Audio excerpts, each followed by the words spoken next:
Ah, punishment, that delicious dance of discipline, where pleasure and pain waltz in delicate balance.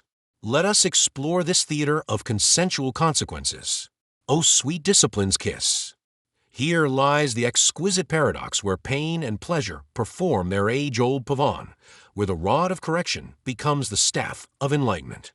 Like some twisted alchemist's dream, punishment transmutes the base metal of transgression into the gold of gratification. 'Tis a peculiar mathematics, where subtraction leads to multiplication of pleasure, where minus somehow equals plus in the ledger of lust. But soft, what implements through yonder dungeon break? Be they whip or paddle, crop or cane, each serves as conductor in this symphony of sighs. The disciplinarian stands as both composer and musician, orchestrating a crescendo of consequences, each stroke a note in this carnal composition. And what of power's playful pendulum? It swings twixt dominant and submissive, between controller and controlled, proving that in this theater of consensual retribution, the line between giving and receiving becomes delightfully blurred. Like some bawdy Shakespearean comedy, roles are reversed, power exchanged, all while maintaining the delicate dance of trust. Yet mark this well, true punishment, like the finest of wines, must be carefully measured, its vintage selected with discernment. For here lies the razor's edge between pleasure and true pain, between playful penance and genuine penitence. As the bard might say, the quality of punishment is not strained. It droppeth as the gentle crop upon the willing flesh below.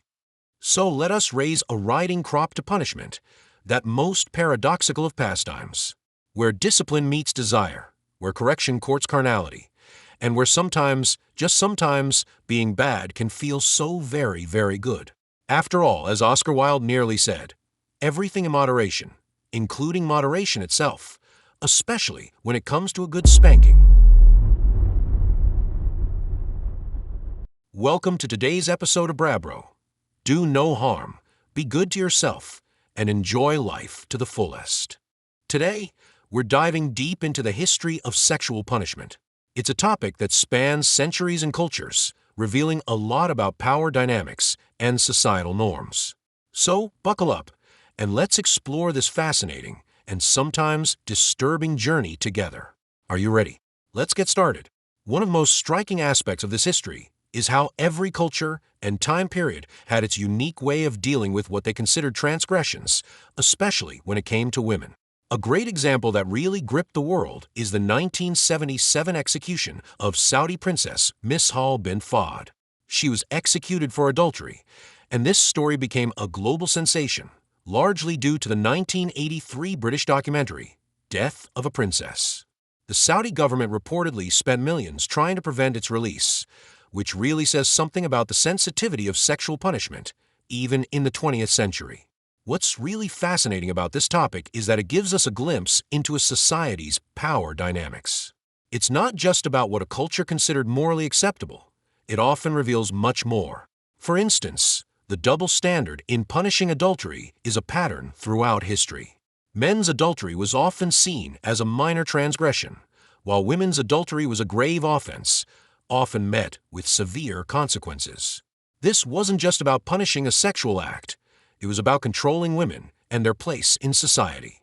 Some of these punishments were brutal. Public humiliation, where women were stripped naked, had their heads shaved, and were paraded through town, was a common practice.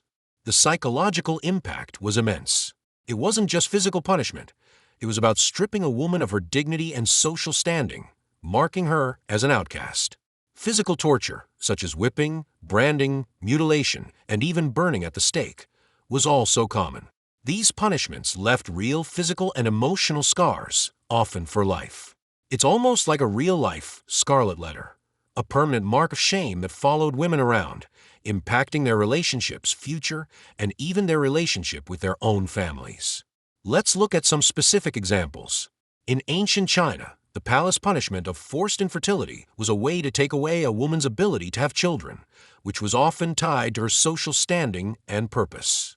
In ancient India, the practice of sati, where widows were coerced or forced to throw themselves onto their husbands' funeral pyres, shows the incredible power imbalance between men and women. In medieval Europe, attempts to control female sexuality through chastity belts and witch hunts, driven by flimsy accusations and superstitions, were also prevalent. These practices weren't just about societal norms. Religion and the law played a major role in enforcing them.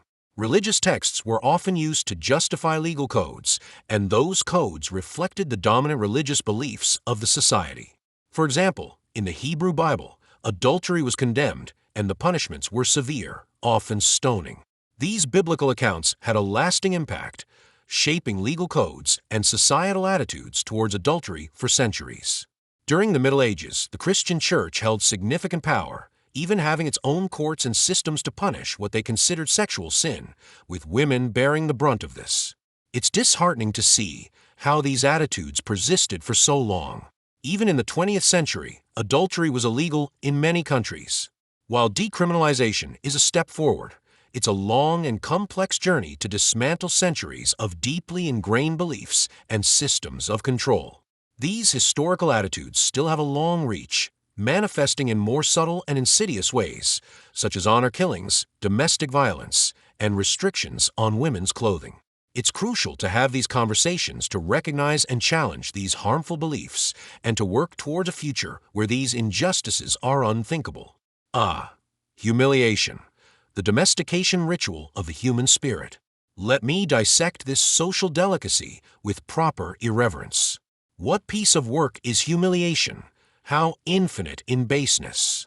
This foul and pestilent congregation of vapors, this quintessence of dust, that doth make the cheek burn and the soul shrink.